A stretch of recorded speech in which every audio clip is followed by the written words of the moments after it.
My mother used to joke that the best gift I could get would be a bunch of cardboard boxes and some masking tape, because my goal was always to construct things and tape them together and fabricate new things, whether it was a castle or whether it was a fort to keep away the enemy or whatever.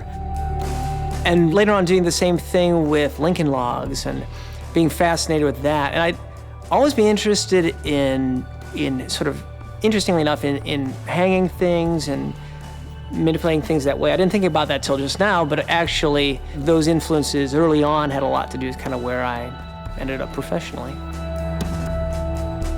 Sometime in I think in the mid-'70s, I saw this documentary, and it was called Wings Over America, which, as one might expect, was about the band Wings, Paul McCartney's then band. I remember being so interested, not just to see the performance, which is what everybody gets to see, but to see what happens behind that. Who makes all this happen? How does that stuff get up in the air? How do they get from place to place? All that I was so curious, how does that all happen? And then, you know, some years later, then to come to this position where not only had I started sort of doing that sort of work, but actually for that very client. It was really a strange circle of events.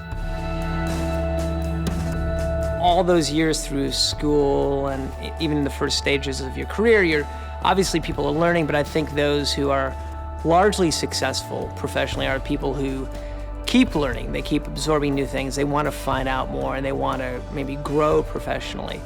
At least for me, that's what keeps me interested and stimulated. So to that end, I tended to wear more than one hat. For Radio City, I am a house engineer. For another client, Peter Frampton or Faith Hill, I'm a monitor engineer. For another client, Paul McCartney, I'm a monitor technician. And while those are all related jobs, they are different jobs. They require different skill sets. And that is part of what keeps things interesting to me, is I'm sort of forced to learn new things, work in new situations, and that keeps it all fresh. That keeps things stimulating professionally.